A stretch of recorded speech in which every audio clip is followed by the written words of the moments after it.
بسم اللہ الرحمن الرحیم۔ السلام علیکم۔ المنتظر ٹی وی میں آپ سب کو خوش آمدید۔ میں ہوں آپ کی میزبان ظفر نقوی۔ پروگرام میں میرے ساتھ موجود ہیں خانم ماریہ بطول صاحبہ۔ السلام علیکم خانم صاحبہ۔ خانم صاحبہ، جیسے کہ ہم سب جانتے ہیں کہ ایام محرم کا آغاز ہو چکا ہے، محرم کا چاند نظر آ گیا ہے۔ کچھ لوگوں کے لیے محض یہ ایک نیا اسلامی سال ہے، لیکن ہم لوگوں کے لیے یہ وہ سال ہے جس میں دکھ، تکلیفیں اور اذیتیں اس طریقے سے شروع ہوئیں کہ پھر کبھی ختم ہی نہ ہوئیں۔ خاندان رسالت اس مہینے میں لٹ گیا، اتنے مصائب، اتنی دکھ تکلیفیں امام نے برداشت کی۔ محرم کا جو لفظ ہے، جب ہم یہ سنتے ہیں تو ایک لمحے کے لیے آنکھ اشک بار ہو جاتی ہے، بہت ساری باتیں ذہنوں میں آنے لگ جاتی ہے۔ تو سب سے پہلے میں آپ سے یہ پوچھنا چاہوں گی کہ محرم کے جو یہ ایام ہیں، نہ صرف یہ 10 دن بلکہ یہ پورا مہینہ محرم کا، ایک مومن کو کس طریقے سے یہ دن گزارنے چاہیے، ان کا کنڈکٹ کیسا ہونا چاہیے، اور کیا ذمہ داریاں ہیں جو اس مہینے میں ہم نے ادا کرنی ہیں؟ بسم اللہ الرحمن الرحیم۔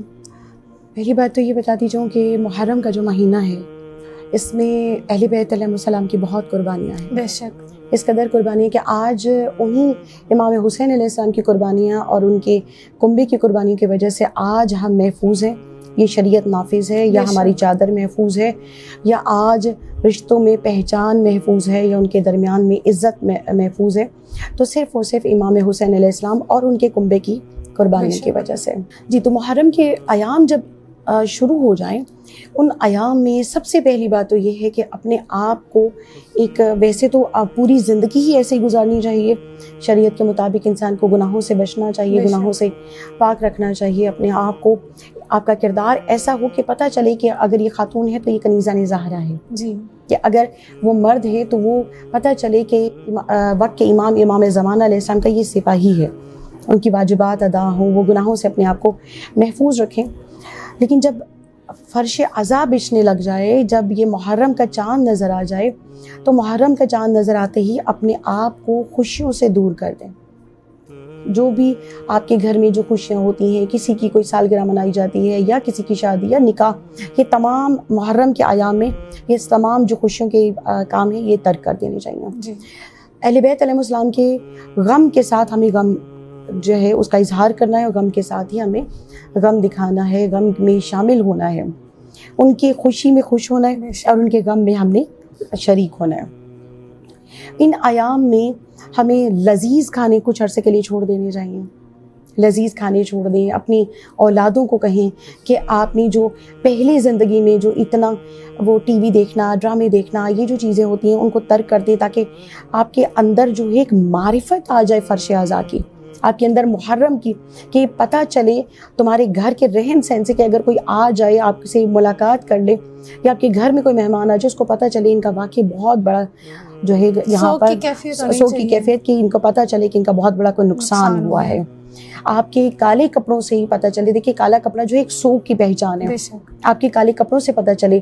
جو خواتین کہیں جاتی ہیں کسی فنکشن پہ، یا ویسے بھی جاتی ہیں میک اپ کرتی ہیں، تو میک اپ سے دوریغ کریں، میک اپ نہ کیا جائے، پتہ چلے کہ کوئی پوچھے آپ سے کہ اب تک تو آپ کا رہن سہن ایسا تھا، ایک دم سے آپ کا رہن سہن ایسا مظلوموں جیسا کیوں ہو گیا، تو آپ اس کو بتائیے، ان کو پہچان کروائیے کہ یہ جو ایام ہیں ان میں ہمارے ہمارے جناب رسول خدا محمد مصطفیٰ کے نواسے شہید کر دیے گئے تھے، اور کرب و بلا میں بے یار و مددگار 3 دن کے پیاسے انہیں ذبح کر دیا گیا تھا، تاکہ لوگوں کو پتہ چلے، لوگوں تک یہ کرب و بلا کا جو ثانیہ ہے، جو واقعہ ہے، لوگوں تک ہم نے ایسے پہنچانا ہے، ان کو ایسے پہچان کروانی ہے۔ اگر ہم خاموش ہو گئے، 4 دیواری کے اندر رہ کر ہم نے صرف سوگ منایا، باہر لوگوں کو نہ پتہ چلا، ہمارے لباس سے، ہمارے چہرے کے سوگ دار چہرے سے نہ پتہ چلا، ہمارے لہجے، لب و لہجے سے نہ پتہ چلا کہ ہم سوگ میں، تو لوگوں کو پتہ کیسے چلے گا کہ کتنا بڑا نقصان ہوا ہے۔